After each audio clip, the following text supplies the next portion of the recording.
Bakit mas pipiliin ng mga employer ang expired ikama or transferable ikama kesa sa hurub? Yan ang ating pag-uusapan ngayon. Ako'y nagpapasalamat sa patuloy ninyong pagsubaybay sa aking Facebook page. Ang inyong komento at pag-like at pag-share ay malaking tulong para makapagpatuloy tayo sa pag-upload ng mga videos na maaaring makuha ninyo ng aral at iba't ibang kaalaman. Hindi ko kayo tatantanan! Excuse me po!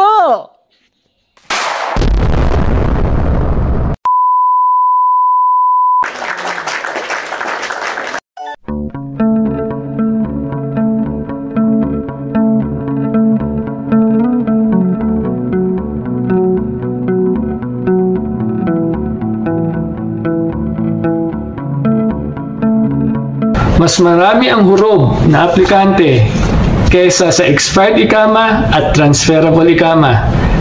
Yan ang pag-uusapan natin ngayon. Kaya tapusin mo ang video ito. Hi guys! Welcome back to my channel. This is your Habibi Millionaire, your advisor for today's video. Ang inyong matututunan at mapapanood sa page na ito ay OFW tips, advices, motivations, and reviews. Ay hango lamang sa aking 14 years experience sa paninirahan to sa Kingdom of Saudi Arabia. Kaya kung bago ka pa lang sa aking channel, please follow and like, and also follow and subscribe my YouTube channel, Habibi Millionaire. Guys, mas marami ang hurub na aplikante kaysa sa expired ikama at transferable ikama.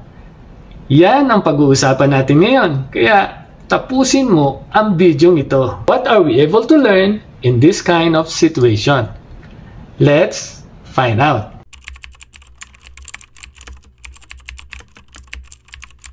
Transferable ikama.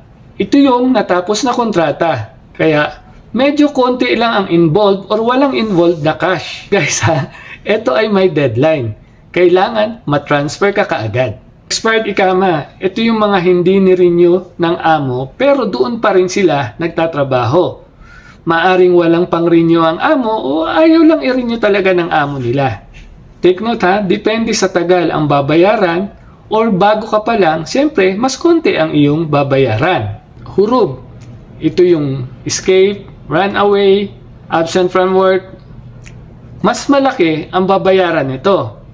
Pag-usapan natin kung magkano nga ba ang babayaran ng transferable ikama, expired ikama, at kung ikaw ay hurub. Disclaimer lang guys ha, ito ay base sa aking experience, kaya kung meron kang kakaibang komento o reaksyon, i-comment mo lang sa comment section. Magkano nga ba ang magagastos? Kung nakaabot ka sa video ito, i-comment mo naman kung ano yung gusto mong pag-usapan natin sa susunod.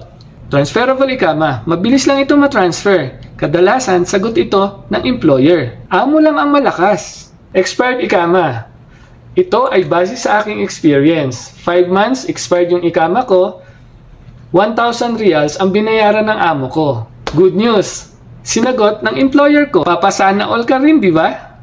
Hurub, way back 2015, nagbayad ako ng 24,000 para maayos ang aking status. Ito ay nagkakahalaga ng 348,000 pesos. Pero ito ay pinaghatian namin ng amo ko. Yung 24,000, hinati namin sa dalawa, naging 12,000 na lang. 12,000, nagkakahalaga ng 174,000 pesos. Ang laki, di ba?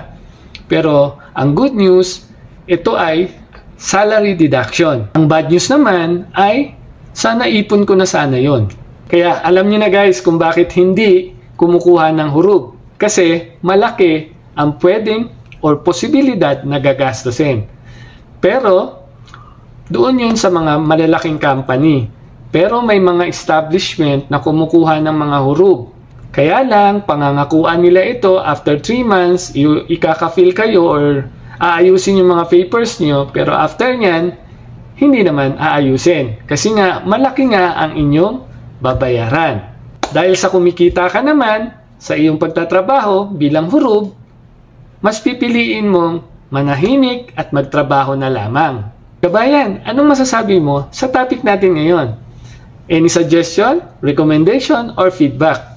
Malaking tulong to sa aking page. Kung ikaw magko-comment, mag-share, at magla-like. See you sa next video. Kaya, kahit anong status mo ngayon, trabaho lang ng trabaho. Para hindi sayang ang reals.